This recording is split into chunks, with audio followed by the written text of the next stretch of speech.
Hi. Okay. So I don't have that many slides here. Yeah.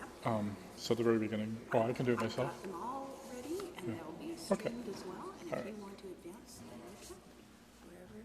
All right. There we go. And if you point actually to the computer there. Okay. Would it seem to Oh, work even though yeah. you're doing that? So I'm doing it that way. Okay. Yeah, because I don't have that many. And are you going to stay right here just Yes. so I know for the streaming? Yep. Yeah. If you do that, if you don't mind for our live stream, do that. Just repeat the question Sure. before that. Yeah. You don't have a microphone you can set up for them, do you? Then, because some people don't like walking up here.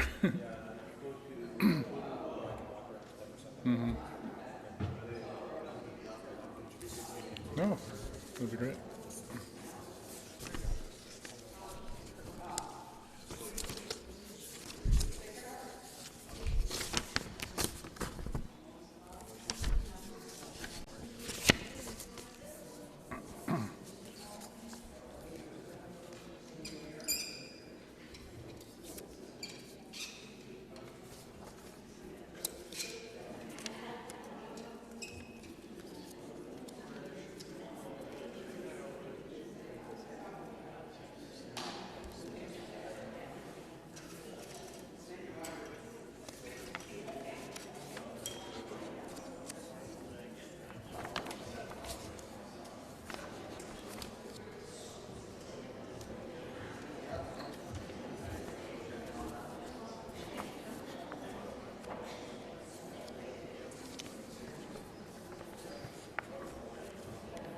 Okay.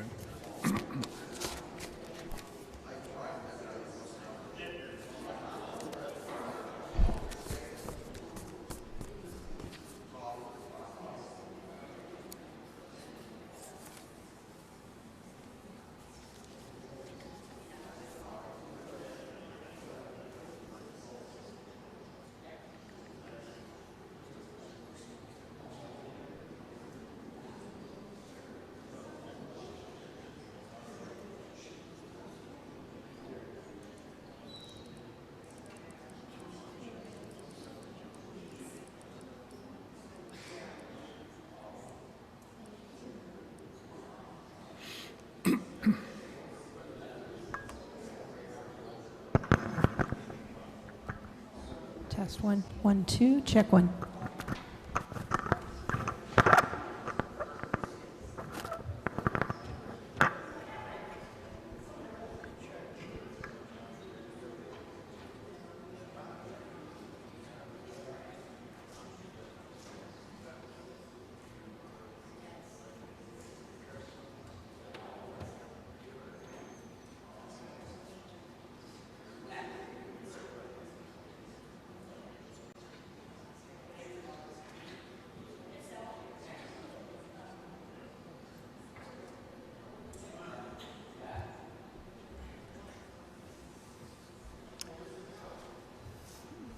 Good afternoon, everyone, and welcome today. We're very happy to have with us today Father Morris Henry Sands, who goes by Father Henry Sands, who is originally from Walpole Island, just next door, and was ordained a priest for the Archdiocese of Detroit some 17 years ago. For the last 9 years, Father Sands has served as the director for the Black and Indian Mission Office out of Washington, D.C. for the U.S. bishops. But he comes back a few times a year anyway to visit family, welcome his family in a special way too, from Walpole Island. I got to know Father Henry a few years ago when he sponsored his cousin going through the RCIA, and I've seen him a number of times since then when he's back for different occasions, and he's very graciously accepted our invitation to speak with us here today. A number of years ago, well, a couple of years ago I guess now, that it became more widely known across the country about our sad chapter of our history about the residential schools, when the discovery of the 215 graves at Kamloops Residential School in British Columbia.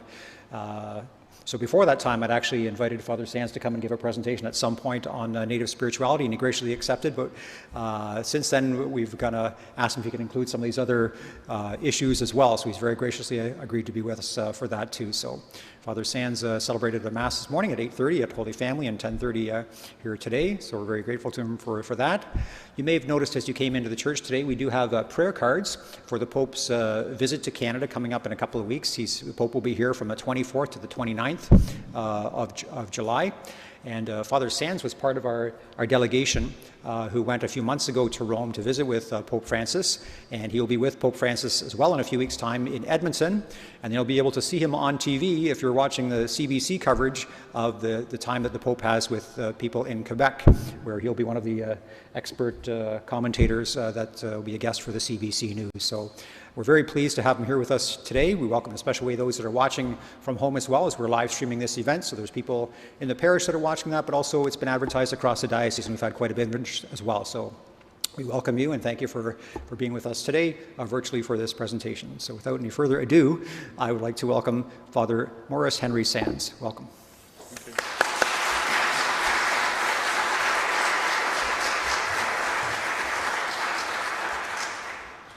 I'll begin by telling you a little bit about myself, but before I do that, I just wanted to lead us in a prayer to begin our time together. So we'll pray in the name of the Father, and the Son, and the Holy Spirit. Lord, we thank you that we can be together today. We thank you that we have the opportunity to learn about one another, to learn about the history of the Native peoples here in Canada and about the people who live on Walpole Island. For those of us who are here who don't know much about the Native peoples and about the people that live right next door, to learn more about the history and to really seek to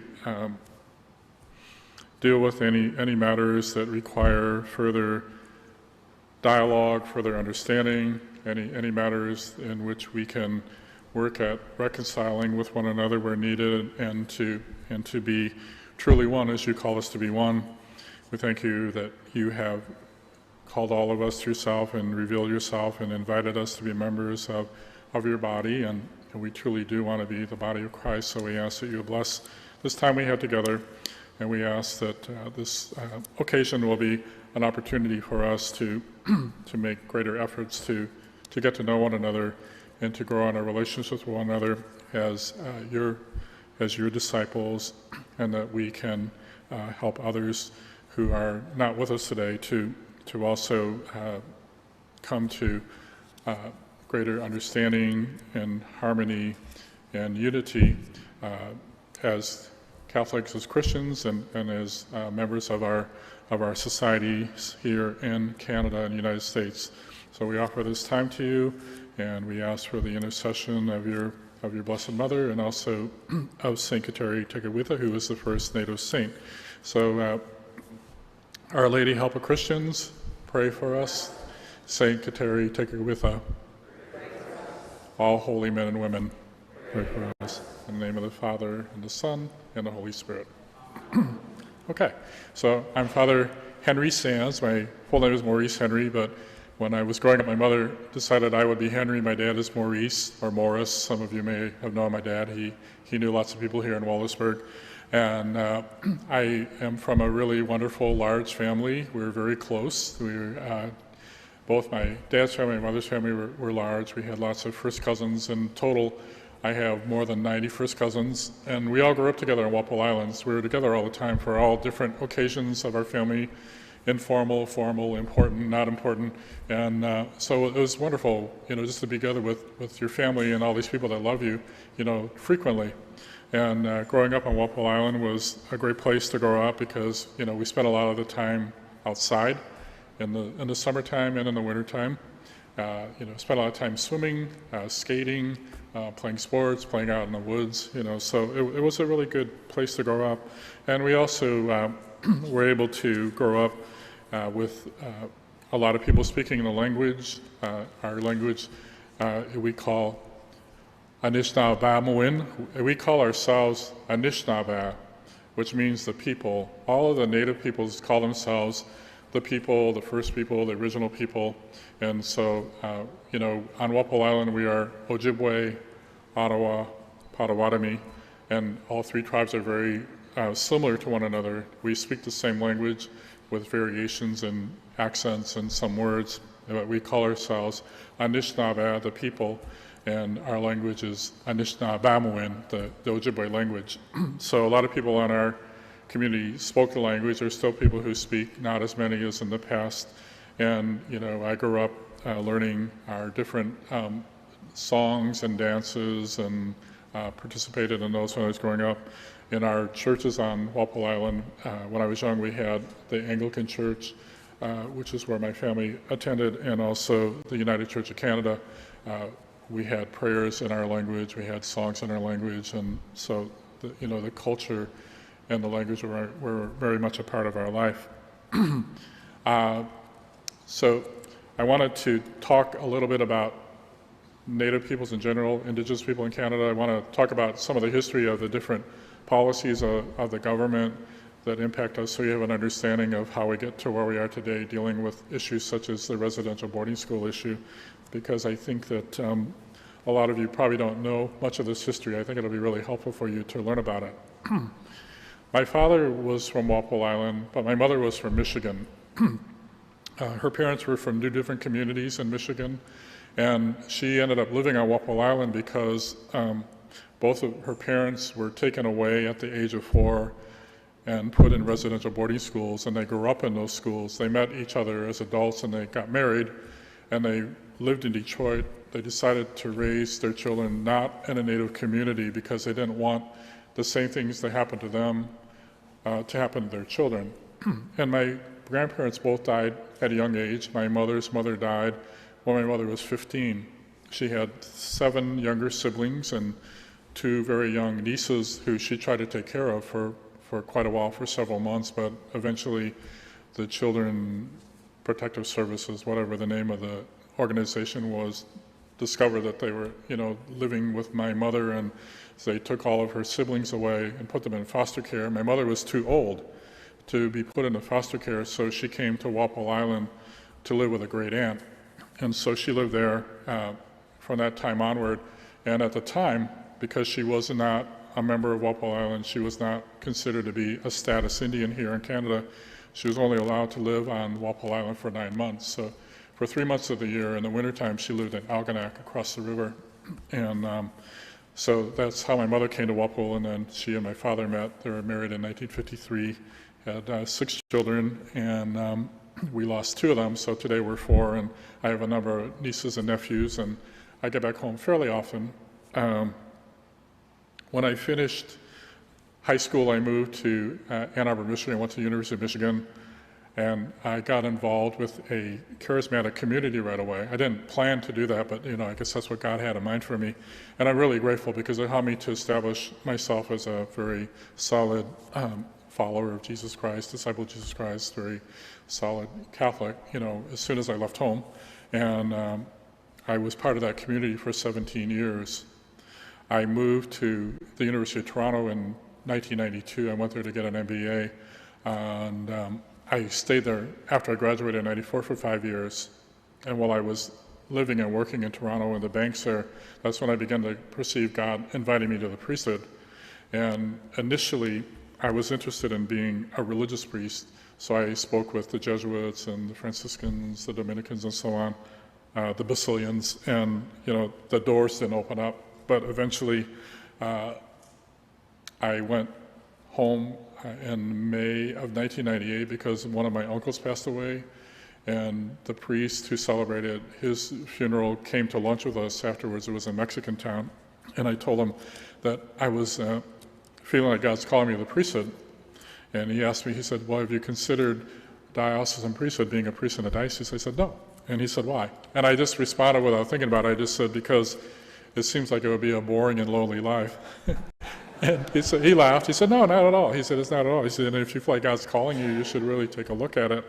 So he put me in touch with the rector at the seminary in Detroit, who was a bishop at the time and is currently the archbishop there.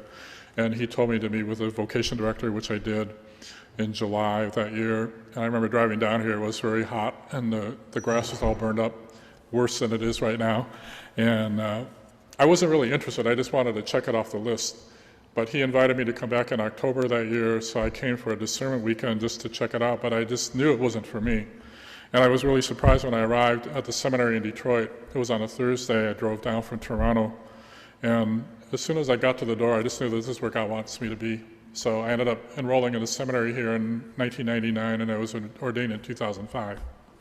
I think because my mother was from Michigan and because we had lots of interaction with Michigan, Algonac across the river is where a lot of people from Walpole have worked and lived and gone to school and have done all of our, shopping and other things. We lived in Detroit for the first 5 years of my life, and then, I went to Ann Arbor and lived there from 1975 to 1992. So I just felt like I had more roots in Detroit, and apart from that, that's where, God wanted me to be. So I ended up being ordained as a priest of the Archdiocese of Detroit. And then in 2013, the United States Conference of Catholic Bishops started a subcommittee of bishops for Native American affairs. So bishops who would be concerned with Native people who are Catholic in the U.S. And I was assigned as a consultant. And while I was serving in that role, we created a new position at the bishop's office to serve Native Catholics, and I was able to step into that role in 2013. And then 2 years later, the office where I'm serving right now became open. The priest who was in that office was called back home to his archdiocese, which was New Orleans, and they wanted me to step into the role. So now I serve in this office which serves Native Catholics and African American Catholics in the U.S., and we receive funds from a national collection. Every year in the U.S., they take up a second collection in all of the different parishes around the country, and we get the money, and then we give out grants to parishes and missions and schools and other organizations that serve Native Catholics and African American Catholics. So I'm really glad to be in the role. I'm the 8th executive director, and it only took 141 years for a Native priest or an African American priest to begin serving in that role. And I actually mentioned to one of my predecessors, I think right after I was ordained, I told him, I would love to have this job someday. And he told me, you can't. And I said, why? And he said, because you're an Indian. I said, what do you mean by that? He said, because you won't be fair to the black people. And I thought, well, why would a white priest be more fair to black people than me? We actually have a lot in common. We have very similar experiences of injustice and difficulties with, the larger population. So despite the fact that, he didn't think that I would serve in this role, I guess God and some of the bishops had another idea because I'm here, and it's going really well, and the African Americans, are grateful. They feel like, I'm serving them better. My predecessors were very focused on the Native peoples, which I think is really great, but I've, given equal attention to the two groups of people, and so I'm just glad to be there. So I think I'll stop talking about myself at this point and begin with my actual presentation. So first of all, this is a picture of some young girls who were at the Mohawk Institute, which is in Brantford, Ontario. They were young girls who were taken from their families and attended the school. I think it was sometime in the 50s. You can see that they have all the same attire, the uniform and the short hair. So I'm going to talk later about, the difficulties that existed in those schools. There were a lot of residential boarding schools here in Ontario, and a lot of people from Walpole went to the Mohawk Institute, which they call the Mush Hole, which I'll explain later. And then a lot of people from our community also went to a school in northern Ontario called Shingwak. Many young Native people were taken from their families and put in these schools. And that, that's one of the things we're going to talk about. So I'm going to talk about a number of things. You can just follow along. I'm going to switch the slide when I get to the bottom of this, but I want to give you some background so that you have some idea of, what kind of things have gone on in Canada relating to Native peoples, and just provide you with some basic information about, the population in general, and also a little bit more information about Walpole Island. So the Indigenous groups in Canada are made up of the First Nations people, the Inuit, and the Métis. There was a time when the term Aboriginal was used to describe us collectively because there was a Constitution Act here in Canada in 1982 in which they used that term as a legal term to describe us. And so you still hear that term sometimes to speak about us Aboriginal. In 2016, the census indicated that the Indigenous people in Canada number about 1.7 million people, which is about 5% of the population. There are about 1 million First Nations people here in Canada, about 600,000 Métis. I have specific numbers, but I don't think it matters too much if I give you the 587, 545. You don't really care, do you? And then there are about 65,000 Inuit. There are over 600 recognized First Nation governments or bands, and all of the different peoples here in Canada who are Indigenous have their own distinct cultures, languages, art, and music. And so that's just, to give you an idea of who we are. We're about 5% of the population. In contrast, in the U.S., we're only about 1% to 2% of the population, and we also get lost in the shuffle because there are two other larger distinct groups who are African American and Hispanic, but here in Canada, we're one of our largest group of distinct peoples here in Canada who are not part of the mainstream. In Ontario, there are about 400,000 Indigenous peoples, and British Columbia is next with 270, and Alberta has 260, and it goes all the way down to Prince Edward Island, which has about 2,700. So, we're spread all over the country. Walpole Island has been a reservation recognized by the Canadian government since about the middle of the 1800s. But Walpole Island is a place where Native peoples have lived and have stopped at, in their migrations for centuries. In our language, we call it Kajwanong, which means where the waters divide, because we live on a number of islands that form the delta of the St. Clair River. And Walpole Island was formed as a reservation without consulting us. There were never any treaties that were enacted to create Walpole Island, so we are unceded territory, UNCEDE. We never ceded the territory, neither to the Canadian government nor to the U.S. government.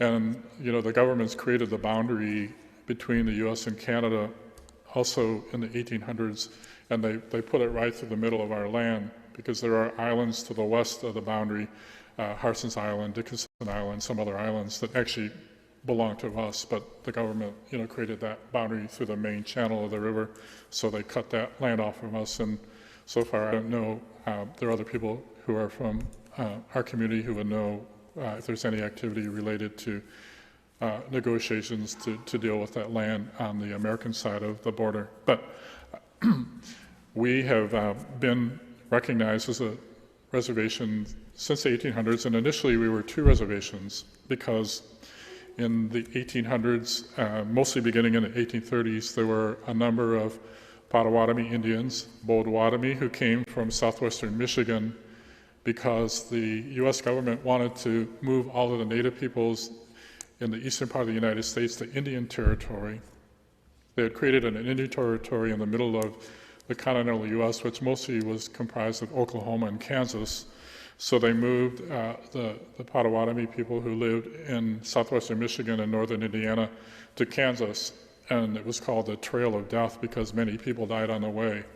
But there were about 300 of those people who were able to get away from the U.S. Military, and they came on horseback to Walpole Island, and they crossed the river and asked that they could live on Walpole Island, and so they were allowed to live there.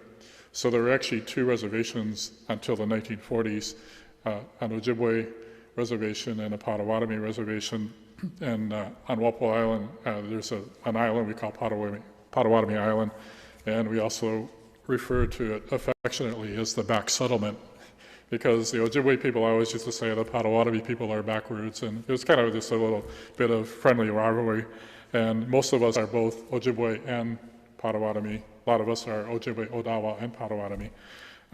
So there were a lot more people who settled on Walpole Island beginning in the 1800s, like the early to the middle 1800s. My father's family came to Walpole Island in the 1830s. My first ancestor who came here, his name was William. His name was William Yonnet. our Sands family is originally from the Leelanau Peninsula in Michigan, which is near Traverse City. Some of you may be familiar with it. There are some very large sand dunes there, and they're the Sleeping Bear Dunes. Has anybody ever been there? Sleeping Bear Dunes in northern Michigan? Anyways, they're very beautiful. But, our last name is Sands, and our name comes from those sand dunes. But my ancestor who first came here, his Ojibwe name was Yonnet, William Yonnet. And then that was my grandfather's family, my dad's father. My dad's mother's family came here first ancestor came in the early 1850s. His name was John Navarre, and he was the son of a French explorer who married a Potawatomi lady in southwest Michigan. They had 11 children, and most of the children moved to Kansas when the government took the Potawatomi people out of Michigan. But somehow John ended up coming to Walpole Island, and he married a lady here, and so he's the one who's my paternal grandmother's ancestor who came to Walpole Island. And just want to mention to you that the Navarre family is a royal family. The first Navarre who came to North America, his name was Robert Navarre. He was the grandfather of Pierre, who was my 3 times great-grandfather. And the land grant that Robert Navarre received from the King of France was what is today Grosse Pointe in Michigan. And there are many, many Navarres in North America, and they're very good at keeping track of their lineage, their genealogy. And for some reason, I've been the person in our family who's been very attentive to that. So I guess I come by it honestly, being a member of the Navarre family. So most of the people on Walpole interacted with the town of Algonac more so than with Wallaceburg prior to World War II. And there were a few reasons for that being the case. We had ferry boat service from Walpole to Algonac, and also coming over to the mainland here. Some of you may remember the ferry boat that used to operate off of Highway 40, where the bridge now goes to Walpole Island. That was run by the Jacobs family. Some of my Jacobs family members are here. But there was also a ferry boat up at High Banks at the northern end of the island. And the road between Walpole and Wallaceburg was very poor until after World War II. And, it was about 5 miles to get from the ferry landing to Wallaceburg. People on the island didn't have cars before World War II, and even after World War II, there weren't that many people that had cars, probably until about the 1960s. So traveling to Wallaceburg wasn't something that people did a whole lot. But Algonac was right next door. We took the ferry boat and you're in the town of Algonac. And the governments of the United States and Canada also had a treaty that was in effect at the time. It was called the Jay Treaty. It was enacted in 1794, and it talked about the free movement of Native peoples between the U.S. and Canada. So that was one of the reasons why we went over to Algonac a lot, because it was right next door, it was right there, it was handy. There were jobs available there. People could live there, go to school. They could go freely to Michigan even if they were born here in Canada without having to immigrate or do any kind of paperwork. So just to read a little bit of the Jay Treaty, which was enacted in 1794 between the United States government and the British government, because Canada had not yet been confederated. But the Jay Treaty, Article 3 says, "It is agreed that it shall at all times be free to His Majesty's subjects and to the citizens of the United States, and also to the Indians dwelling on either side of the said boundary line, freely to pass and repass by land or inland navigation into the respective territories and countries of the two parties on the continent of America." So we were able to cross freely, and the U.S. government has actually been better at honoring these terms of the Jay Treaty than the Canadian government, which is unusual because, with a lot of these mutual treaties, the Canadian government has done a better job. But with this one, the U.S. has done a better job. They allow the Native people from Canada to move freely and live there, whereas it's much more difficult for Native peoples who live in the U.S. to come this way. I'm not sure why that is. But because of that, we went back and forth to Algonac a lot. and still do to the present day. But prior to World War II, I would say that a lot of the people who worked off the reserve went to Algonac. There was a large factory there that built pleasure craft, Chris Craft, you may remember it. A lot of the men worked there. And then Algonac was also a prosperous town, so a lot of the ladies went over to Algonac and worked as domestics. My mother worked as a domestic for many years. The ladies would go over every day and clean the houses. My cousin Rose was telling me that there was a ferry at 6:20 for all the men that worked in the factory over in Algonac, and then there was a boat at 8:20, they call it the ladies' boat, and all the ladies who went over to Algonac to clean the houses, they went over and caught the ferry. And there were, a lot of stores there where people bought everything. There was, in fact, even a grocery store, which was called Pools, and the owner of the store learned Ojibwe because he loved us and because he had so many customers who were Ojibwe. And we were able to cross the river freely. We could go over in a motorboat, we could go over in a rowboat, any kind of vessel that would get us over. We didn't have to go through customs, and all the stores in Algonac at the time had a back entrance that faced the river. So, we would get on a boat, go across, tie up behind the store, do our business, and go back. So there was a lot of interaction. Since the 60s for sure, maybe beginning in the 50s, there was much more movement towards Wallaceburg. But I would say that my own experience is that the people in Algonac were much more friendly towards us. There were a lot of people in Wallaceburg that were not so friendly. We went to school here. There were lots of people that did not treat me well when I was growing up and attending school here because I'm an Indian.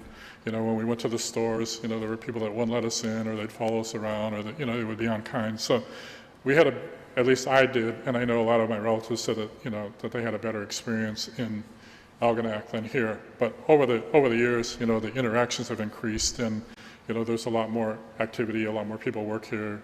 People from Walpole even, live here, and so over the years things have gotten better. The Native communities in the Diocese of London are not Catholic. I'm not sure why that is. I think there are 7 Native communities within the boundaries of the Diocese of London. There are a lot of Native communities in Ontario who are Catholic, mostly around Georgian Bay, and that's the fruit of the work of the Jesuit missionaries. And also in Michigan, there are a lot of Native communities that are Catholic. My mother's ancestors were introduced to the gospel and to the Catholic Church right around the beginning of 1700 through Jesuit missionaries who went to northern Michigan. But for some reason, there are no Native communities here in the Diocese of London. In the late 1800s, I think I have the information here. In 1844, the Jesuits established a mission on the northern end of Walpole Island in High Banks, which is an area that's a bit higher in elevation than the rest of the island. But they weren't very successful. They ended up leaving because in 1850 their mission church was burned down, and then they never came back. But there have always been Catholic families on Walpole. Some of them come here, a lot of them go to Algonac, and my own great-grandfather's family, Navarre, they went to Sacred Heart because, there was a ferry at the north end of the island at the time, and they could walk to the church, so they went either to Sacred Heart or they went to the parish in Algonac. And so to the present day, I know that there's one family that comes here fairly regularly. Their name is Ermitanger. Some of you may have met them, and there are other families as well. So I think that's all I'll say about Walpole Island. There are about 4,300 members according to the census in 2011, and about half of the members live off of the reservation, and that's true for all the Native peoples, both in Canada and the U.S. Typically anywhere from 50 to 75% of members live off the reserve, and it's mostly because of economics, because the reservations are located in areas where there are not a lot of opportunities for livelihood, so people have to move away in order to get jobs. But most people tend to go back home when they get older if they move off reserve. But today, more than half of Native peoples live off reserve. And, some of them live here, and the people from Walpole Island actually live all over the place, all over Ontario and Michigan principally. So I mentioned that there weren't any treaties that were enacted regarding Walpole Island itself, but the government did create a reservation in 1796. It was called, the treaty was called the Chanel-Lacarte Treaty, and they actually created a reservation that is, comprised of the townships that are west of Wallisbury and going a little bit north, as far north as Sombra. And Native peoples were already living there, and they continued to live there until the government just decided, without consulting the people, to start giving the land away. It was after the War of 1812, so there wasn't an actual official end to that reservation. The government just decided to start giving it away, and I know that that's one of the land claims that has been, that is being addressed by people in our community who are addressing these different treaties that affect the lands that we've lived on. Just wanted you to know that. So, I want to go way back to talk about some of the laws and policies that impact Native peoples here in North America. The first one is the Royal Proclamation of 1763, and this was enacted by King George III. This is before the United States and Canada existed, and it came about because the English and the French were fighting for for this land here in North America, and then they decided that the English would be the ones that would move forward with inhabiting the land and establishing their colonies and so on. And one of the things that they did is they decided that in the United States, the continental part of the United States, that all the land west of the Appalachian Mountains would be Indian territory, that they would confine themselves to what's known as the 13 colonies, and that the Native peoples would inhabit all the rest of North America. And we know that that didn't last very long. And likewise in Canada, they said they would confine themselves to Upper Canada and Lower Canada, which are Quebec and the Eastern Maritime Provinces and Ontario. And we also know that that didn't last for too long. But the Royal Proclamation is important because it established a lot of parameters and language and some laws and understanding of Aboriginal title to land and how the governments would deal with us when it came to land. In some ways, you could say that it's not too relevant, but the relevance is it provided a foundation of understanding of how the governments would deal with us when it came to dealing with land going forward. When Canada was created, in Confederation in 1867, they ratified the Indian Act.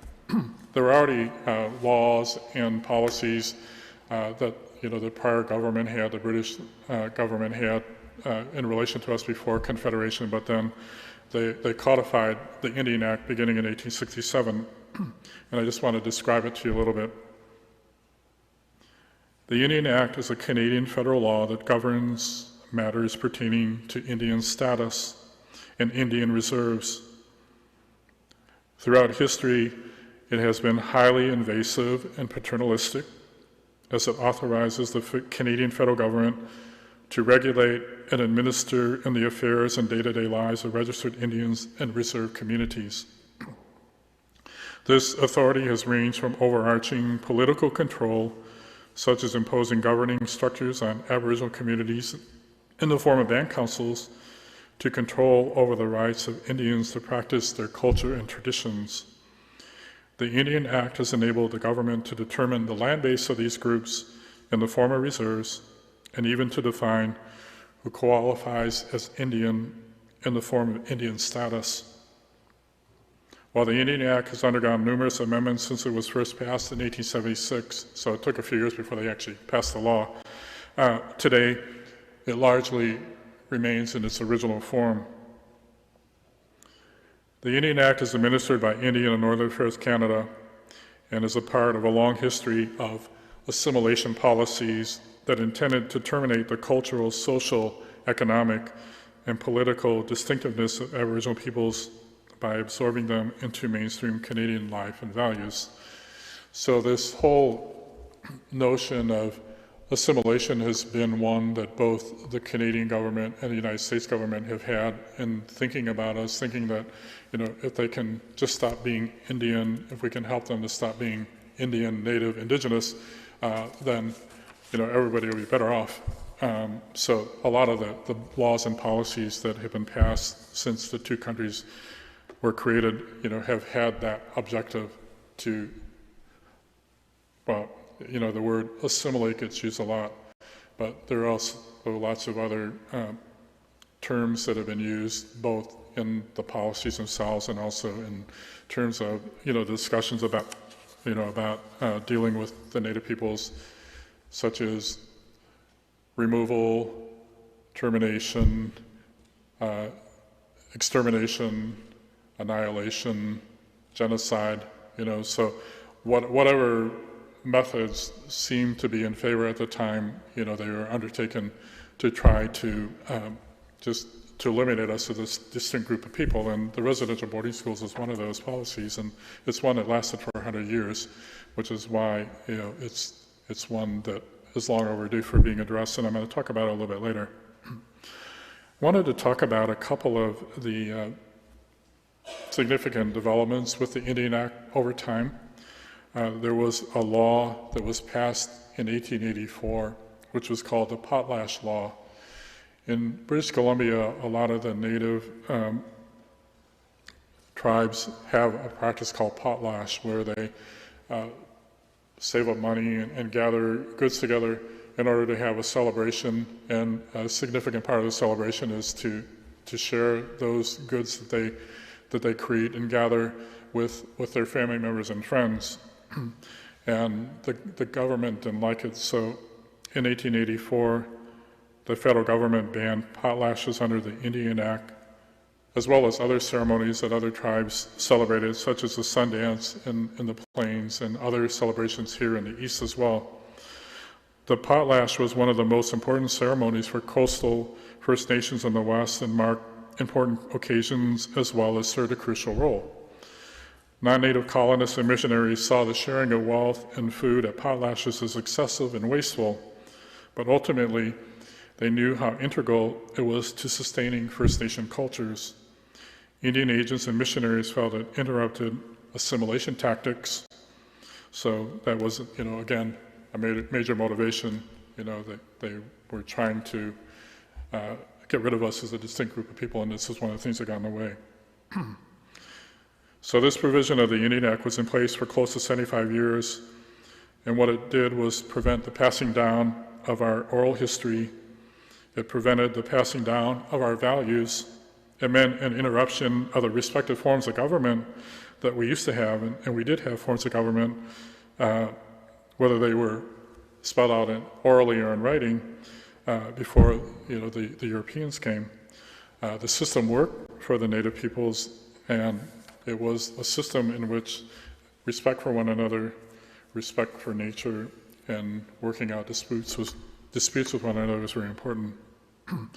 In the 20s, they expanded upon this potlatch law, and they passed Section 141 to the Indian Act, which governed how different groups who wanted native land could pursue taking over the land. It governed how we could deal with land claims that we wanted to effect to try to get land back that was taken away from us. And it also outlawed the hiring of lawyers and legal counsel by Native peoples, and it took away from us the ability to fight for our rights within the legal system here in Canada. And these laws continued to expand to the point that just about any gathering that we would have that would be like a cultural or even a religious gathering was prohibited by law, and if we were found to be practicing our culture and traditions or our religion, then people could be put in jail. So that was all in effect till after World War II. There's always been a great tradition of Native men and women serving in the military, but mostly Native women in the past. Native men in the past before Native women began to serve. And during World War I and World War II both, when the Native men served in the armed forces in Canada and the U.S., they were given all the rights and privileges of all the other men who were, enrolled in the armed services, including the right to vote. So after World War I, they let it be known that they weren't happy that, when we were in the armed services, we could vote, and we had other rights and privileges that we don't have when we're back home. We would like that to change. Not too much came of it, but there was actually some movement to deal with it after World War II.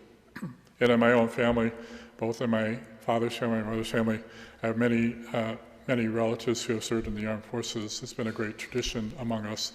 Even in the Civil War of the United States, I have a great-great-grandfather who served in an all-native militia that was from Michigan. They fought in the Civil War in Gettysburg, and my great-great-grandfather was injured, and he was recommended twice to receive the Medal of Honor, which is the highest honor that anyone can receive in the military. But he never received it because he died before they could give it to him. At the time, they didn't give the award posthumously, but today they do. So I'm interested in pursuing, this medal. I have an aunt, my mother's sister, he always used to say, and I didn't know what she was talking about because I didn't know the history, he always said, "We want our grandfather's medal, we want our grandfather's medal." I didn't know what she's talking about, but now I do. And so, even all the way back to, the 1800s, I had family members who were serving in the military, and the tradition continues to the present day.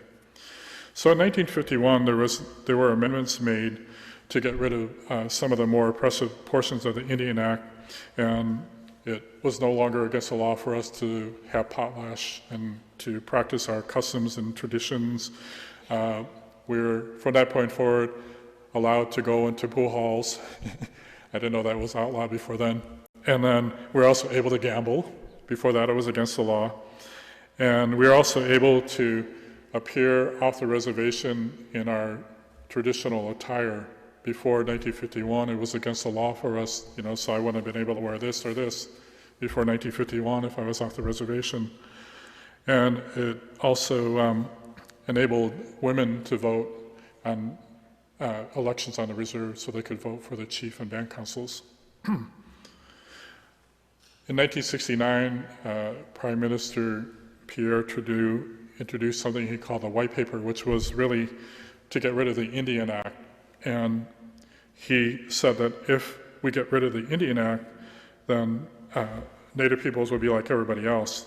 But the problem was that there wasn't any thought or consideration or discussion given to, if we get rid of the Indian Act, then how's that going to be done and what's going to take its place?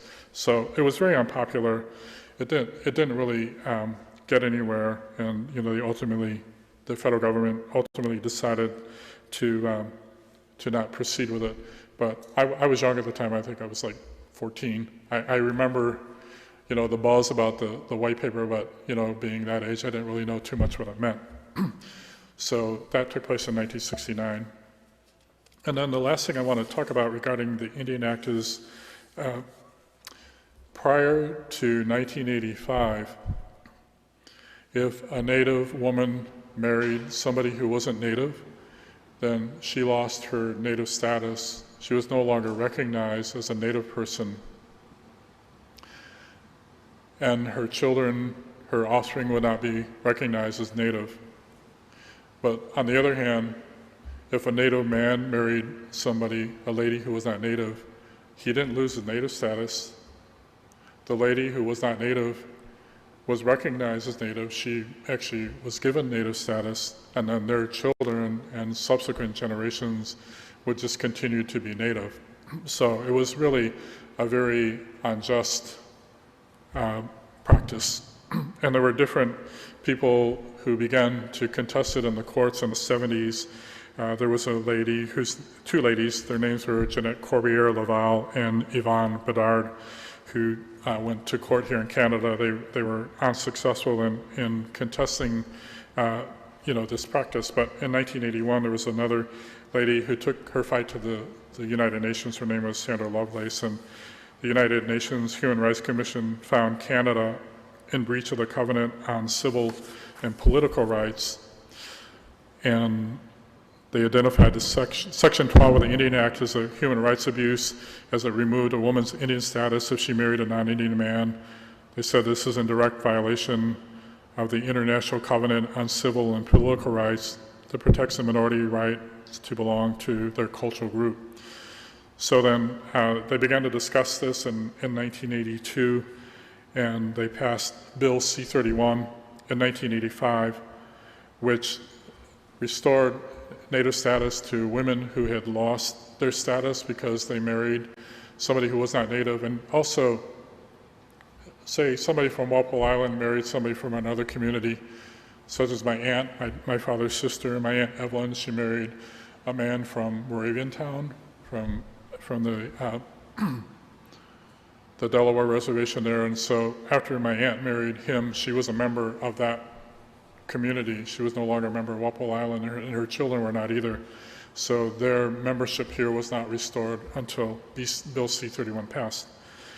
But there's still problems with this law because it only enables the woman in one generation to regain her status in one generation to keep it. So there is now action underway to try to fix that problem as well. So there are lots and lots of different laws that I could speak about regarding the Indian Act. I'm not going to talk about it anymore, but it gives you an idea of some of the laws that are passed over time and the impact that they've had on us. The other thing that I think will be very interesting for you to know is that for most of the history of Canada, that Native peoples have not had the right to vote. When the country was created, the government decided that we were wards of the state. We're like children. We didn't know how to take care of ourselves, so the government's going to look out for us. And so that impacted, the laws that they made regarding voting. They said that we couldn't vote unless we enfranchised. This is a term that was used, which means to give up your Indian status, give up your Indian identity, to become just like everybody else, to no longer be Native. So the only way that you could vote is if you enfranchised, and it meant that you had to give up your traditional ways, you don't speak your language, you don't live in your community. If you have any property in your Native community, that you no longer are going to own it, and that you're going to be a subject of the British government before Confederation, or a subject of the Canadian government after that, and no recognition of being Native. And some people did that for various reasons, because after the Indian Act was passed, it also said that any Indian who received a university degree or became a medical doctor, lawyer, or clergyman would automatically be enfranchised. So if that law was in effect today and I became a Catholic priest, then I would no longer be recognized as a Native person here in Canada. So as I said, after World War II, the men served and they were able to vote and they had other rights and privileges and they wanted to change things, were not too successful. But the same thing happened in World War II. So after the Second World War, the Native men came back and they said, this needs to change. So there was a special joint commission on the Indian Act that was put in place in 1946. It was made up of Indigenous leaders who worked with people in the federal government to produce a report that was completed in 1948. And so that began the process of giving the right to vote to Native peoples. It was kind of a slow process because the first group to be given the right to vote were the Inuits, and they were given the right to vote in 1950 in the federal election. And then after that, the status Indians were given the right to vote in 1960. So I remember when I was growing up and I heard about, everybody who was being taken away from their homes when they were children, and I said, well, why didn't their parents do anything about it? And I was told because we couldn't, because we had no rights. We had no legal rights. We couldn't consult a lawyer, we couldn't appeal to the laws, and there wasn't anything that we could do about it. We couldn't participate in elections. I mean, there were just lots of things that we couldn't do. So, those laws had a big impact on our lives, and it enabled the government to continue a lot of different practices that really were unjust. But we did get the right to vote in 1960. And then for women, it was also it was a good thing because prior to 1960, if women wanted to vote, other than in the reservation elections, they had to become enfranchised. And I think that a lot of you know that throughout the history of Canada and the United States that, voting rights and privileges and abilities for women have been challenged in different ways. And, it was even more so the case for the Native women, both here and in Canada and in the United States. Okay, so I'm going to move on. So now I want to talk about the residential boarding school system that was in place. It was established in 1879 and went through the 1970s and perhaps even beyond the 1970s. And I want to share with you a first-hand account of somebody who was in these schools.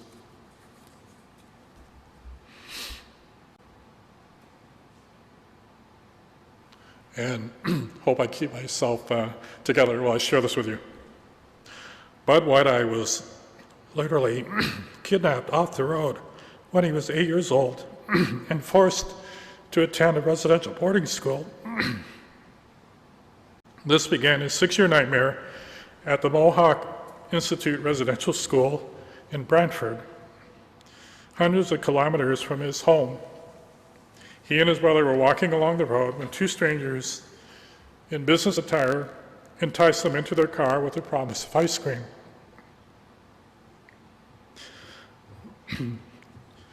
Thank you.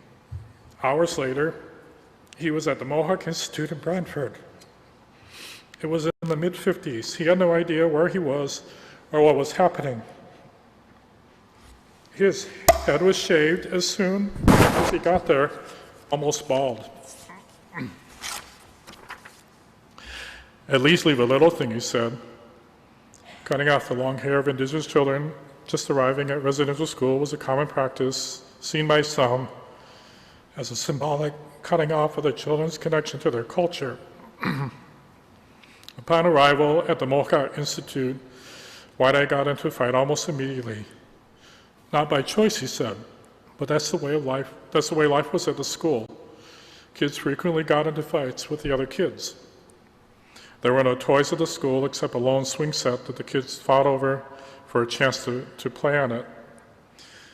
White-Eye was forced to stop speaking his traditional language while he learned things like English, social studies, and arithmetic. In addition to schooling, White-Eye had farm duties. He milked the cows on the farm attached to the school. Ironically, while he milked fresh milk from the cows, he and the other kids were forced to drink powdered milk. Not once did they get to drink the fresh milk from the cows. It tasted like someone put a burnt cigarette into it, he said of the powdered milk. Every morning, the kids had to be up at 7 a.m., dressed and ready for breakfast in the basement, where they would eat a nauseating meal of sticky porridge and 2 slices of plain bread every day for the duration of their time at school. It was freezing in the basement, White-Eye recalled. The whole school was cold. In fact, he said, the kids would warm themselves up by going into the shower room and running hot water over their hands. He was always hungry. He and the other kids would forage at the local dump for scraps to supplement the meager diet they were fed at the mush hole. They called the school the mush hole because that's what they were fed all the time. Oatmeal, they called it mush. I hated the way it fell to my throat, he said. The kids nicknamed the breakfast room where they ate the mushroom.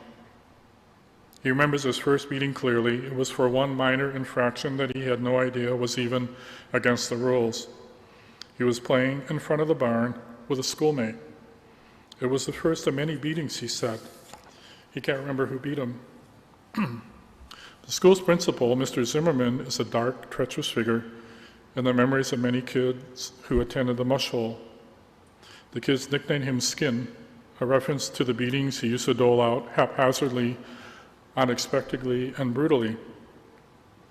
Years later, when he was 27, he and his brother tracked down Zimmerman in Brantford with a mind to give him a dose of his own medicine.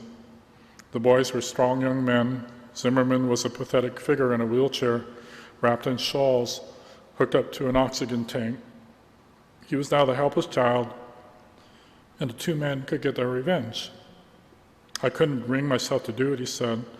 I had pity for him, a pity that Zimmerman never showed to any of the helpless children he abused all those years at the mush hole. His experience got worse. Not only was he hungry, deprived of love, deprived of food, and culturally and physically abused, he was raped repeatedly. He can't remember who the perpetrator was. It was always in the dark. I'd be lying on my back and felt a weight on top of me which prevented him from turning around to see who it was. After every attack, he found it hard to look in the eyes of his peers, wondering if they could look into his eyes and know what happened to him the night before, something he was deeply ashamed of. It took years until 2003 before he could finally open up and talk about his experiences and pen a book called A Dark Legacy, a primer on residential schools. His heartbreaking and graphic memoir about his time at the mush hole. So he went on to live a good life, and it just concludes by saying, writing the book was both a painful and cathartic experience for him. He goes into graphic detail about what he experienced at the mush hole, but it's something he believes all Canadians need to hear and understand. And today he's living with I believe he's living with his son and with some of his family. And I wanted to share this story with you because it's a very typical story of the experiences of a lot of the kids. Not all the kids that were in these schools experienced the same kinds of terrible things, but I really wanted to share this story with you because Bud is my first cousin. His mother and my dad are a brother and sister, and I have many relatives who have similar experiences. And so I want you to know, how terrible these things are that happen to these kids, which is why, this issue needs to be addressed. So I hope that you're hearing this experience of my cousin that will help you to know how terrible it is. And, if you think about it in your own terms, if you think about somebody coming to your home or not even telling you that they're going to take your children away and you have nothing to say about it. And in a lot of cases, the children were taken away and never were able to get back with their families until they became adults. It was a very unjust and cruel and terrible practice. It was totally against basic human dignity, basic human freedom, the rights of parents, the rights of children, the rights of families. And there were hundreds of thousands of children who were removed in Canada and who were subjected to all this, including cousins of mine who were removed in the 60s and 70s. That time period is referred to as the 60s scoop. And it was very similar to what happened to Bud. People would just come up and offer these kids to a meal or ice cream or clothing or something, with the pretext of taking them away and just putting them somewhere in a school. But later on, it became the case that they put them into foster homes. So just want you to have a sense of what that's all about. And then just to mention briefly that my mother's own parents were taken away, both of them at the age of 4, around the beginning of the 20th century. This is my grandfather, my mother's father, Isaac Willis. Came from a really wonderful family, Christian family. They were farmers, leaders in their community, and they just came and took him away. He grew up in those schools.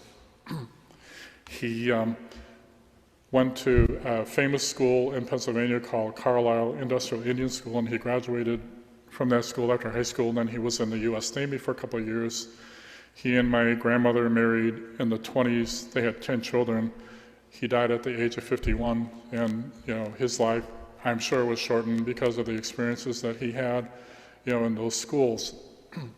My grandmother, Pearl Walker, she also was taken away. That's a picture of her with her dad, and then these are her parents and her brother who died at a young age, and another really wonderful family. They took her away from her parents and her community, her culture, her identity. My My grandmother's family were, very upstanding leaders, very Christian, very giving, and their daughter was taken away from them. She and my grandfather had 10 children, and my grandmother died in 1948 at the age of 44. She died of tuberculosis and of tuberculosis and lung cancer and meningitis. So during most of the 20th century, all these diseases were very prevalent among us, tuberculosis and different kinds of cancer. I remember when I was growing up here on Walpole Island, once a year on our way home, we would stop at the school on the island to get a TB skin test, because TB was still prevalent. So, those are my grandparents, and it wrecked their lives, and it wrecked the lives of their children, wrecked the lives of my generation, and still having, very detrimental effects to this current generation. So, this system is one that really has, in my opinion, not been properly addressed, and I hope that the efforts that have been undertaken and will continue will help to bring about healing, and also bring healing for the people who have been harmed by it, but also to bring out reconciliation for all of us together. Oops. I need to go back. Okay, so, I'm not going to spend too much more talking. You can learn more about the Truth and Reconciliation Commission on your own. There are lots of information available on the website. But the Canadian government undertook this commission in 2008, and they worked with different Native leaders, and they invited the testimony of thousands of people who had attended boarding schools to come up with some kind of report for dealing with the residential boarding school issue, and that report was issued in 2015. And part of the report involved 94 calls to action that they said should be undertaken. And there were 4 of them that pertain to Christian denominations. And the first of those 4 is one that is relevant to us because it involves Pope Francis coming here to Canada. So I'm going to read it to you. It was call to action number 58. It says, "We call upon the Pope to issue an apology to survivors, their families, and communities for the Roman Catholic Church's role in the spiritual, cultural, emotional, physical, and sexual abuse of First Nations, Inuit, and Métis children in Catholic-run residential schools. We call for that apology to be similar to the 2010 apology issued to Irish victims of abuse and to occur within 1 year of the issuing of this report and to be delivered by the Pope in Canada."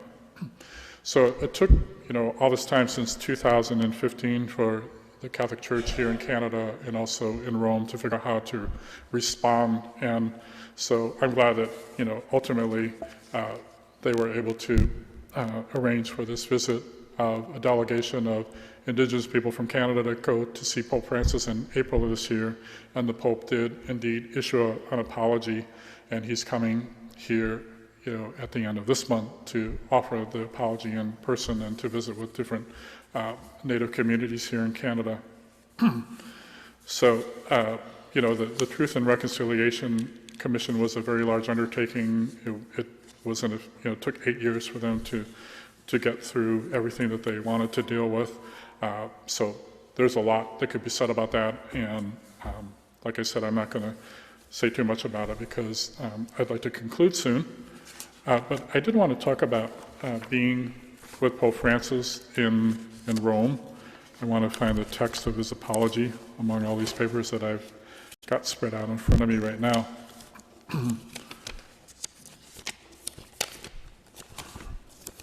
And I also wanted to mention that there'll be time for you to ask me questions or make comments. Somebody that I see here in the church is Mrs. Rita Sands. I forget what her last name is now, but she's an expert in our language, Anishinaabemowin, and so I would like her to speak about the state of our language at some point during the question and answer period. But the Holy Father was very moved by the audiences that he had with the Inuit, Métis, and First Nations people. It was very important to him. It was obvious that this mattered to him, and that he wanted to offer this apology with his whole heart. Just so you know, 70% of these residential boarding schools were administered by entities of the Catholic Church. The other 30 were administered by organizations that were parts of other Christian denominations. So I just want to read some of the stuff that Pope Francis said, because it's particularly meaningful for us, for all of us who are Native people. So in his apology, he said, "Let me start from a saying that is part of your traditional wisdom. It is not only a turn of phrase, but also a way of viewing life. In every deliberation, we must consider the impact on the seventh generation. These are wise words, far-sighted, and the exact opposite of what often happens in our own day when we run after practical and immediate goals without thinking of the future and generations yet to come. For the ties that connect the elderly and the young are essential. They must be cherished and protected, lest we lose our historical memory and our very identity.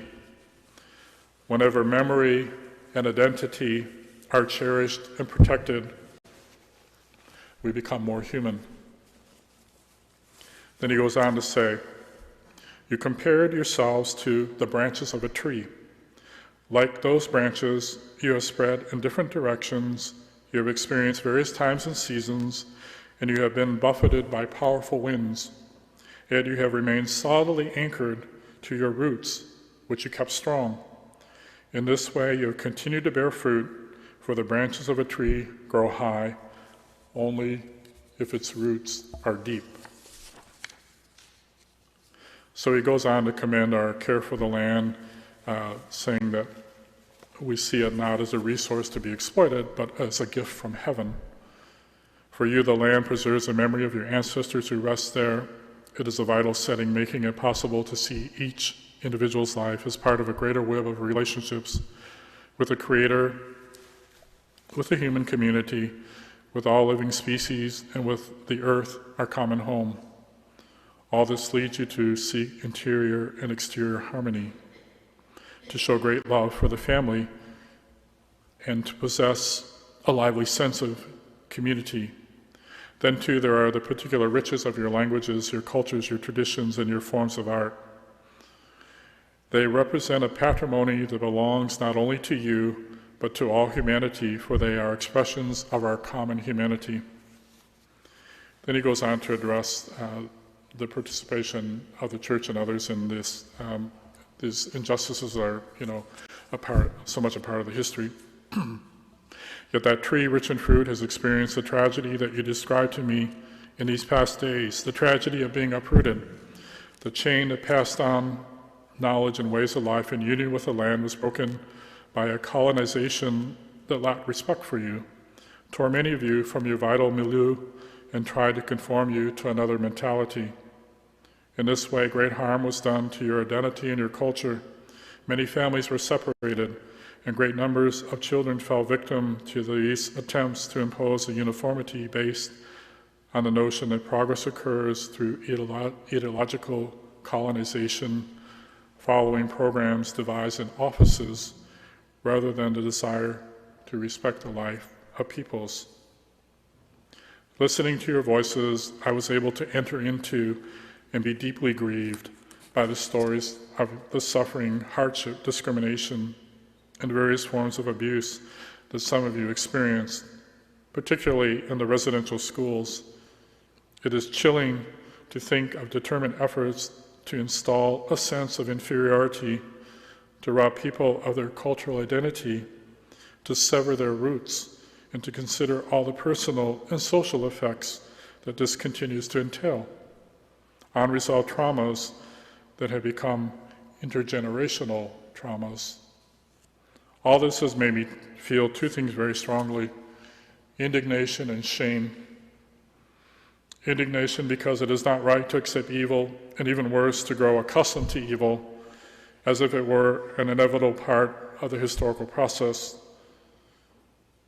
No, without real indignation, without historical memory, and without a commitment to learning from past mistakes, problems remain unresolved and keep coming back. We can see this these days in the case of war. I also feel shame. I've said this to you, and now I say it again. I feel shame, sorrow, and shame for the role that a number of Catholics, particularly those with educational responsibilities, have had in all these things that wounded you, in the abuses you suffered, and in the lack of respect shown for your identity, your culture, and even your spiritual values. All these things are contrary to the gospel of Jesus Christ. And then this is his actual apology. He says, "For the deplorable conduct of those members of the Catholic Church, I ask for God's forgiveness, and I want to say to you with all my heart, I am very sorry. And I join my brothers, the Canadian bishops, in asking your pardon." Then he goes on to speak about coming here, which he's going to do in July. He says, "At the same time, I think with gratitude of all those good and decent believers who, in the name of the faith and with respect, love, and kindness, have enriched your history with the gospel. I think with joy, for example, of the great veneration that many of you have for St. Anne, the grandmother of Jesus. This year, I would like to be with you on those days." So he's actually going to participate in a pilgrimage to Lac Sainte Anne, which is outside of Edmonton, which is a pilgrimage that many Native peoples participate in every year.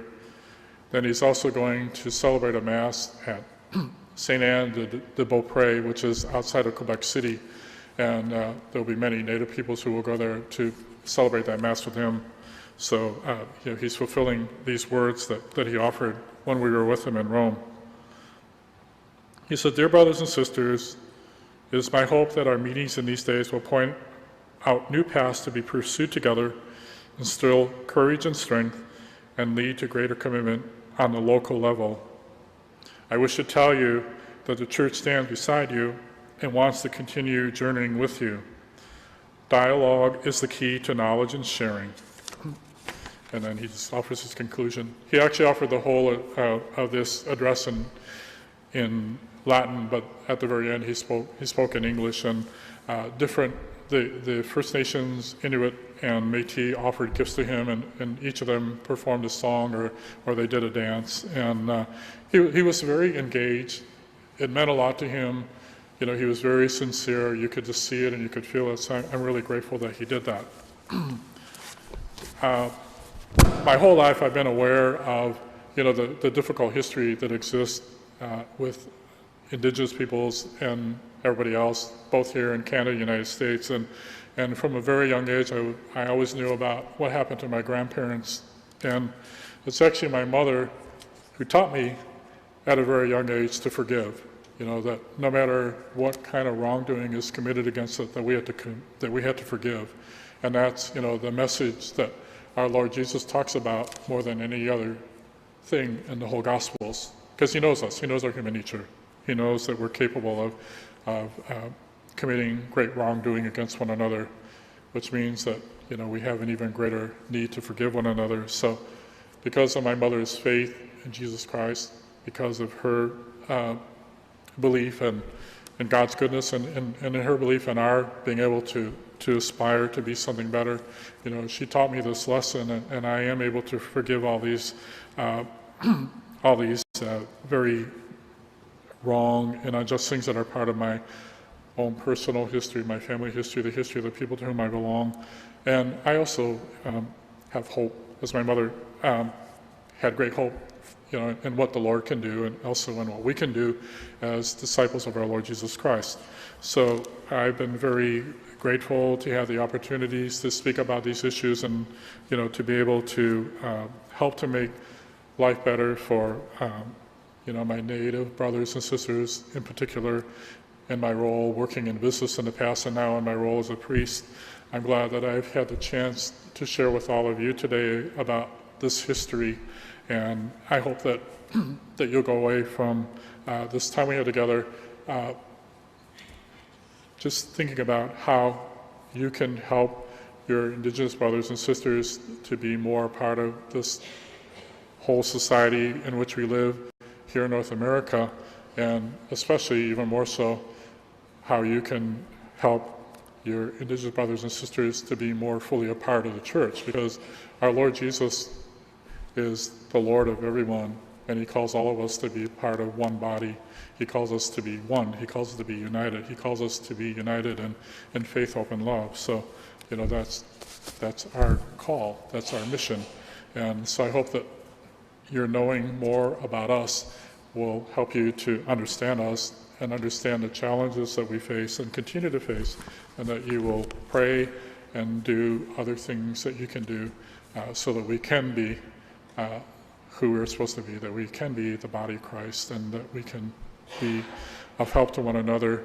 We can make our church and our society and our communities better places, and it's what we're called to do. So thanks very much. Thanks for listening to me. I went longer than I intended, but I could go even way, way longer. So thank you for inviting me and for allowing me to speak to you. And I want to give anybody an opportunity to make a comment or to ask any questions. And I think we got a microphone that'll go around.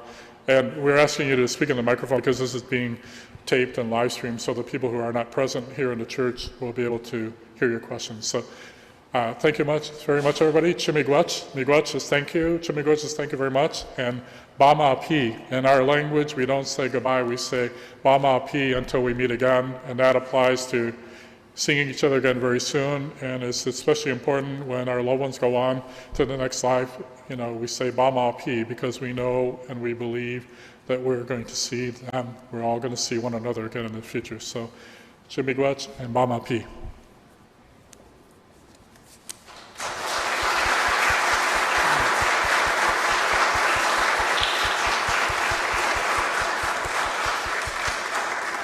Father has generously offered to take any questions at this time. If you could raise your hand, and I'll come over with the microphone so that our people who are viewing at home can hear the question as well. Thank you. I have a neighbor across the street from me. They have a sign up, B-O-O-Z-E, and I don't know. Bushu. Okay. Yeah. Okay. So Rita can correct me. I think our original word for hello was ani. Is that correct? No. So I'm going to why don't you have her explain what Bushu means and how it came about, and talk about ani and any other thing that you want to share about our language. Closer. There you go.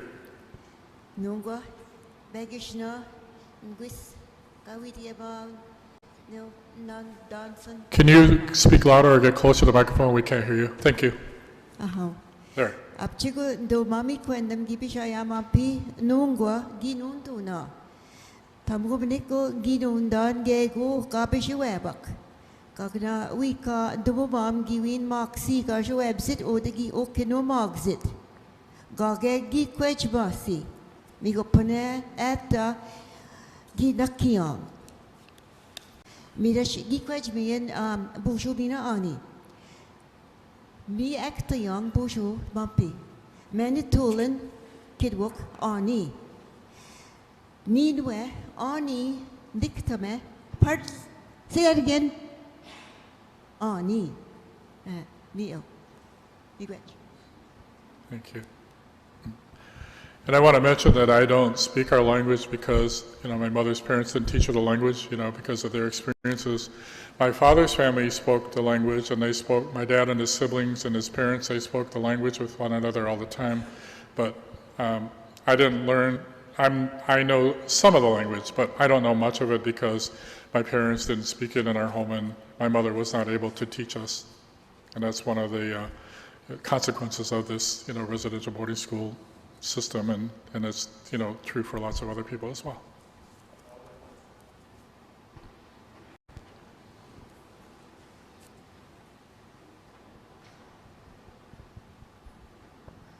My mother told me, I wondered about that as a youngster, and what she said, it's just like any language over the world. In different areas, they have different dialects. And for us, though it's all in Algonquin language you're talking about. But it's different areas. So the people in our area up north often said ani, where on Wapu they use the local word, whether it was Ottawa, Potawatomi, or Ojibwe. Anyhow, the world is the same. We have different language. And like the southern United States or anywhere, that's all it is.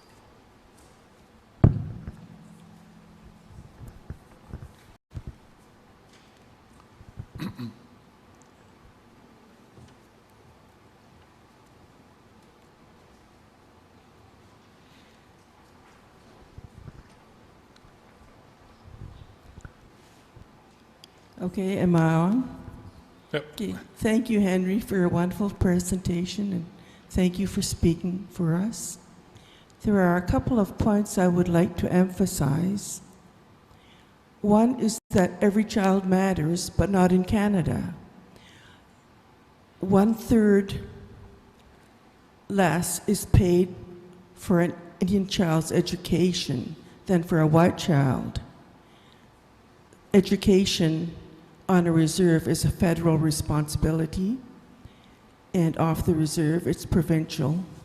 So there's just no comparison. That's such a terrible disparity. How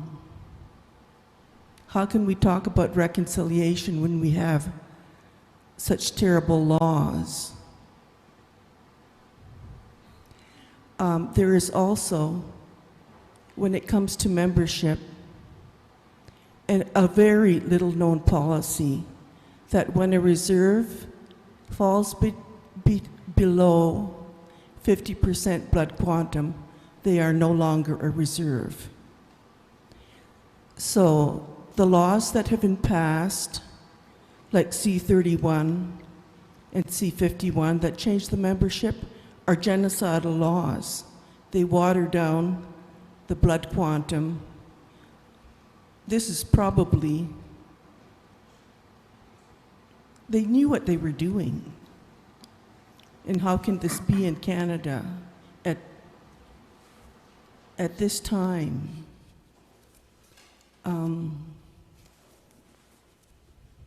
We have to get rid of these laws. Before we can talk about reconciliation, we have to have some truth. Thank you. Thank you. Yeah, there's a gentleman here. Okay. Yeah, please. Ani Bujo, Steve Tushkin, Indigenous Dunjaba Walpole Island First Nation. I want to say miigwech for your talk. I really enjoy the history and hearing the details of not only my nation, but the territory in which we live in. I think that's very important that we understand the territory that we're sitting on is also known as Bekeshwanong territory. So, one, I think it's very important that we continue to tell the stories and tell the real stories, and as our elder mentioned, tell the truth. The more times we tell the truth and the more times we tell our own truth, I think it's very important that we all sit in circle. We all share that same story. But that same story is that heartbeat that we speak of, and that heartbeat is the heartbeat of God, Creator, Jemdero. Very important. But it's also important that we have reconciliation in our own hearts, because I see it on a daily basis. Even with my non-Indigenous friends and Indigenous friends, they carry this certain feeling, and that feeling is that colonial thought process. We too, being an Indigenous, we too want to enjoy life and live life to the fullest. That doesn't mean I want to be in the nicest boat. What it means is I want to be able to utilize that water for that healing and that cleansing, in which we both understand, in both worlds that we walk, the physical and the spiritual. So when we share these things, it's important to share the real truth, not because of a certain group or a certain. As we move along in reconciliation, it will be determined on our own hearts, not necessarily the people that we walk with, but our own. And I wanted to share that with you because I see some of my people here from not only the community of Wallaceburg and Bikajwanong, but the church. That is very important. It is not necessarily about what we read in the paper, but it really is about what we do with our actions. Very important. So I want to say miigwech. I want to say miigwech for the people that are sitting here today. Thank you for your time. I have truthfully not walked into this place for a long, long time, probably about a year, because of my own heart and where I'm at. And I'm very truthful in that. I do want to see action, but again, as I've stated in my own heart, that has to come from me.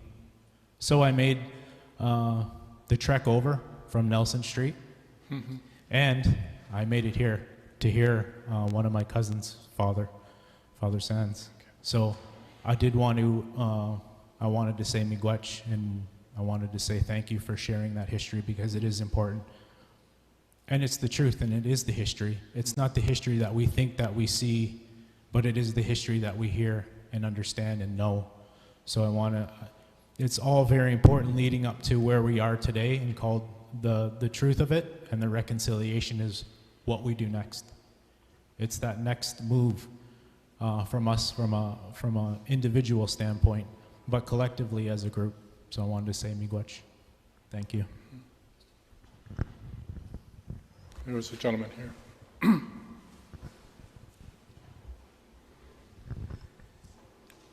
I hope I can get through what I want to say.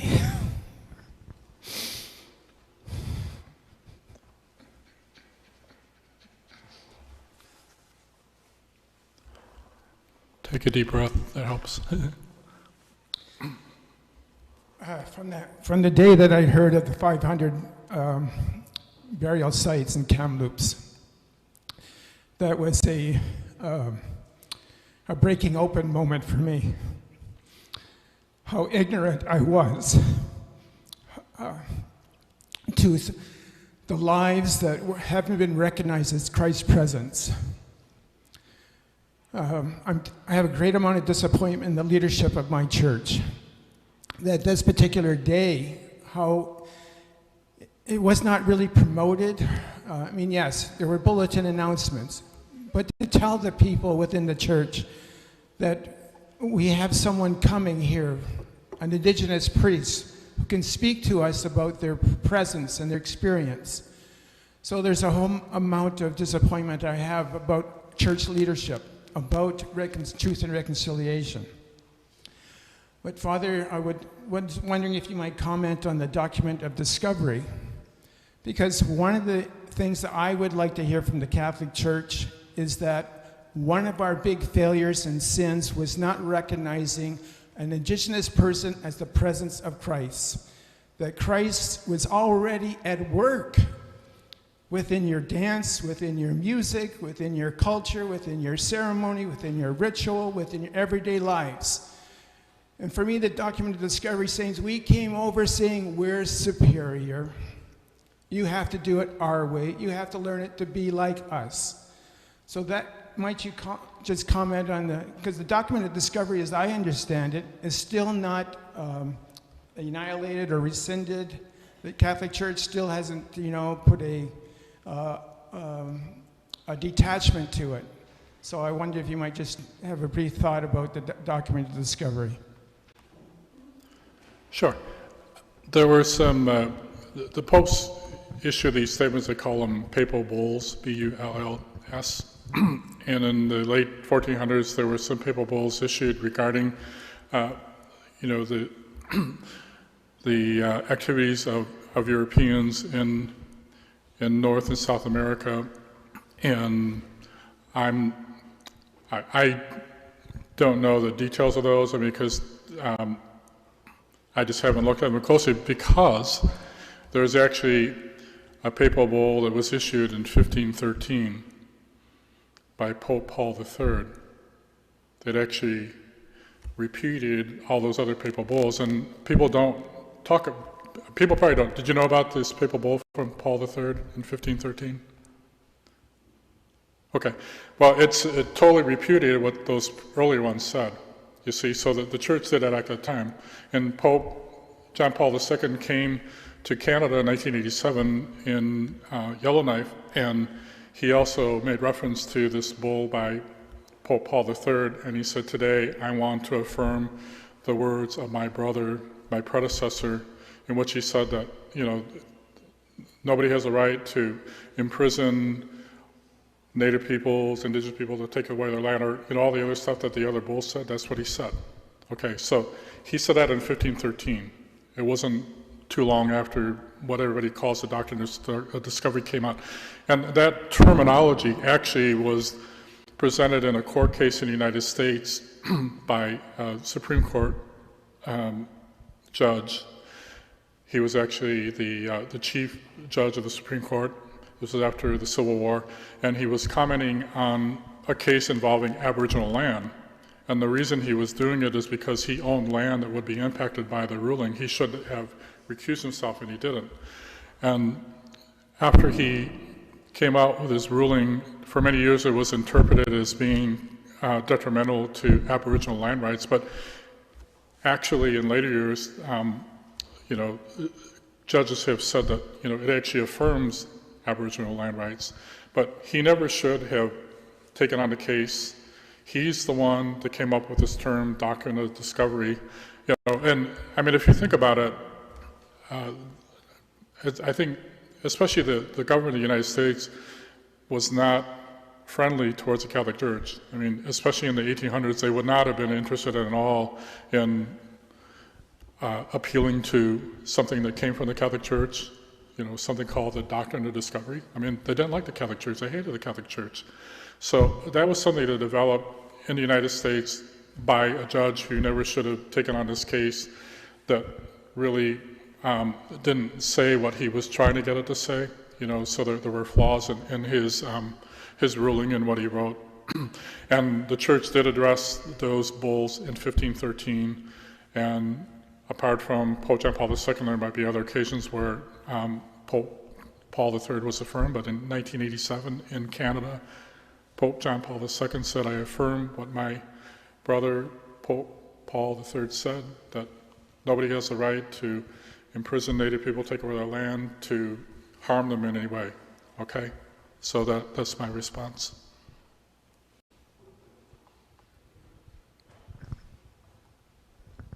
A couple of questions. The first one is more of the history. Originally, the government of Canada asked the churches, or the Catholic Church, to help out with the residential, or to organize a residential school. What was the gain for the Catholic Church? I look at it and I say, okay, there was a lot of negatives that they were, you know, to go to what they were going to do to the Indigenous peoples, and I suspect a lot it had to do with the colonialism and the prejudice against Native peoples. But what was the gain? What did the church get from the government for doing? Okay, this? I can just make a couple comments. I mean, I'm sure there's a much bigger, broader response that could be made, but you know, the government asked the Christian denominations to help administer the schools because they had the personnel and they were already involved in education, and they also were cheap. Okay, so I'm sure that the financial part of it was significant, and the fact that they had personnel who were involved in education, so that's on the government side. And then for the Christian denominations, including the Catholic Church, I'm sure that there was a lot of thinking that they would be doing something good, perhaps. And so so on this side, I'm conjecturing. I don't know, but I'm going to guess that there had to be some kind of good motivation, probably some misunderstanding of what the intent was, the purpose of having these schools, and why they continue them. I don't know. So I can't say a whole lot about that. You know, why did the Catholic Church and other denominations do it, and what did they think they were going to get out of it, and what did they get out of it? I don't think I could offer a very good response to that question. My second question is more around in our present day, like at my workplace, when we have a meeting, we have a land acknowledgement that we read. That's quite common for a lot of organizations. Would you say that the Catholic Church, when we gather for Mass, that having a land acknowledgement would be an appropriate thing at the start of Mass? That would be something that I think that, the bishops would have to undertake that. I don't see any reason why, that request or proposal couldn't be made to them. But they would be the ones that would have to decide that. Yeah. Anybody else? Oh, there we go. I came here today to understand a little bit better more the reality of what actually had happened. I don't like the press. The press will take anything in whatever way they choose to make it a story. But lots of times you lose the reality and the depth of the story. I've tried to learn as much as I could. Being here today helped me to understand a little bit better. I struggle with certain features like the government starting this and then possibly dropping it onto the Christian faith to look after it. You don't hear them mentioned at all through any of this. I struggle why, as the Indigenous children were dying, that it could not get back to the parents that they had lost their child, that it was just buried and put to rest. I struggle a little bit with the church that they didn't come forward more so with everything. I don't fully understand if it was a church thing or a government thing or what the loss was there. But it is good to hear your story and enlighten a little bit more of what it's all about. Thank you. Thank you.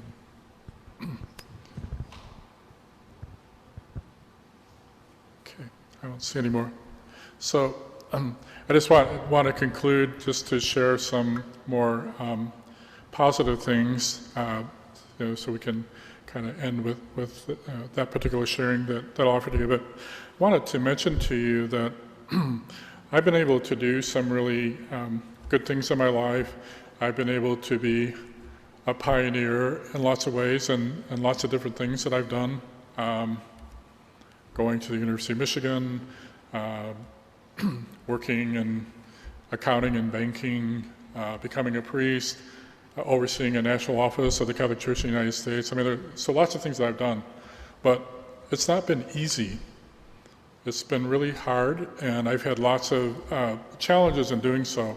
I've had a lot of disadvantages, a lot of things that, people who live in the mainstream can take for granted. They were not part of my life.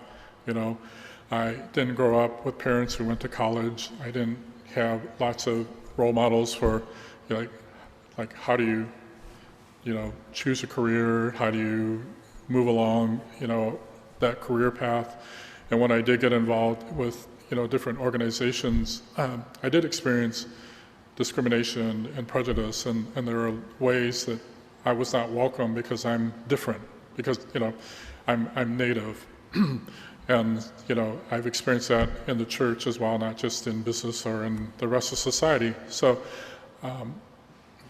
I'm sharing this so that you know that, for us, that we have a lot of disadvantages and strikes against us just starting out. Okay, so for those of us who are trying to live a good life, who are trying to help others to experience, coming to peace with the difficult things that we live with, people who want to help to bring about healing and reconciliation, that there's a lot of work to do, and it's not easy, but there are lots of people who are doing it. I did want to mention a couple of people who have been very important in our recent history in our community. And I wanted to say to you also, those of you who are not from Walpole Island, that in Walpole Island we're fortunate that we don't live in a real isolated place where there's a lot of poverty because there's an extreme lack of opportunities for employment and education and other things. We're fortunate that we have been able to go to Algonac and come to Wallaceburg to go to school and to work and to do other things, that we have access to media, and it's not that way in lots of communities. I was mentioning to you that before World War II, people didn't come to Wallaceburg that much, and just one little example of that is that my father did not go to school here. He went to school in Algonac, and a lot of our community members went to school in Algonac. But I wanted to mention two of our chiefs who served in the 60s and 70s who were very instrumental in the development of our current government. They're Chief Burton Jacob. He has two of his daughters sitting here, and he helped to pioneer the concept of self-government for First Nation communities and was able to bring about very significant changes for the better for the governments of our communities and for our own particular community. He's a great hero for us, and he did so much to help all of us and make life better. So I wanted to mention him, to commend him, and to honor him, and to honor his daughters who are here, and also my uncle, so that's Burton Jacobs, and then my uncle Donald Isaac served later as the chief. He is married to my father's sister, my Auntie Jean, and he worked with Chief Burton Jacobs and others and continued to work afterwards to help to make life better in our community. So Steve was speaking earlier and saying that he hopes to see action. So these are two men who did act on our behalf, who were pioneers, who had to fight to make things better, to deal with systems and laws and rules and regulations that need to be changed.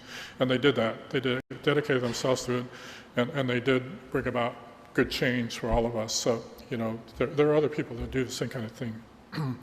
And lastly, I just wanted to let you know that one of the great blessings of being Indigenous is family life, and my family in particular, I'm really happy to be a part of.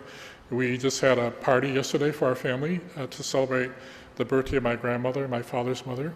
Her name was Amelia Navarre Sands. She was born in 1887. So yesterday would have been her 135th birthday. So we still get together to be together as a family. When she was alive, we got together all the time, frequently. We got together for birthdays and anniversaries and funerals and baptisms and confirmations and all kinds of stuff. We got together just to be a family, and so we were a very close family. We're a very large family, and we grew up really close to one another. My first cousins, who number more than 90 in my dad's family, my mother's family, are my brothers and sisters. Steve, who's sitting back there, his grandmother, is Myrtle your grandmother or great-grandmother? His grandmother, Myrtle, was my dad's first cousin, but they were brothers and sisters. They were together all the time, their whole lives, and she was our aunt, so family life is one of the things that has helped us to weather a lot of the storms that we face, and it's one of the the greatest blessings that we experience in our community here in Kajanong, and it's a blessing that that all Indigenous people experience. And so we've been given the gift of marriage and of family, and marriages and families are supposed to be the sources of some of the greatest blessings and joy that we can experience in our lives, and that's been the case in my family, and I'm really grateful for that, and I'm sure that it's also true for a lot of you. So I'm glad that there are several members of my family here who've come, and I hope that I'll have an opportunity to come back again soon to be with all of you, whether it's to celebrate Mass or to be part of some other aspects of your life here. And I'll remember to pray for all of you and pray for us, and pray especially that the efforts of Pope Francis and the Canadian bishops, and then the efforts of the Indigenous people here in Canada, the U.S., can bring about bring about a lot of good, the good that's needed, and that these efforts will address a lot of the wrongs that still exist. So I think that's all I'll say. Chimigwech and Bamapi.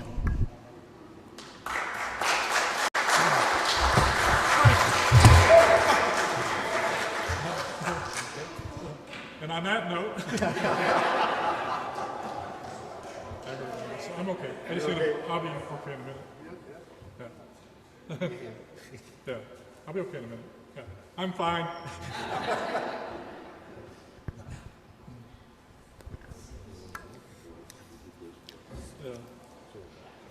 So Father Sands, on behalf of all of us that were able to make it out here today, as well as those who are watching from their homes or will watch it later on, we want to say a big thank you, Miigwech, for being with us today, this morning for the Masses as well, and for your beautiful, not only educational sharing, but your sharing from your heart as well, of your own experiences and the pain that you and so many others have experienced.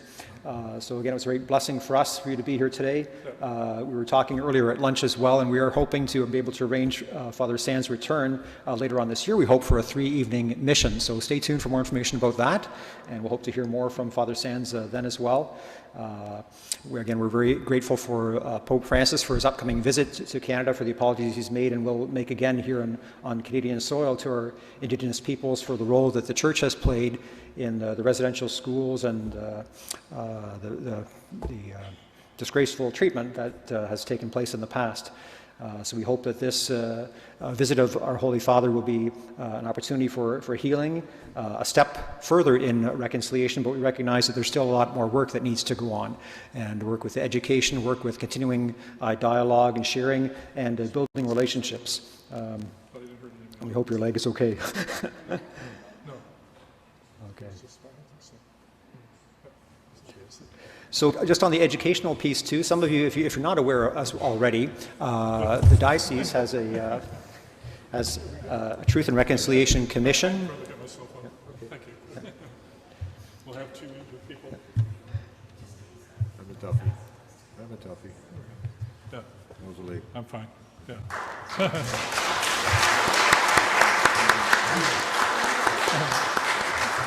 So again, on the education piece, our diocese is a Truth and Reconciliation Commission, which our bishop has started, and they've just recently put up an annotated bibliography with a lot of great references for books. So it'll have a brief paragraph about what the book is about, very educational as well. The diocese has been encouraging us, the leadership of the diocese, to be reading and has these special seminars which they've been putting on for us. They've had 2 already. The 3rd one in September is going to be a discussion on a book by Bob Joseph of 21 things you may not know about the Indian Act. So it's a very interesting piece there, good reading, and over the last 2 years this has been a very educational time for me as well.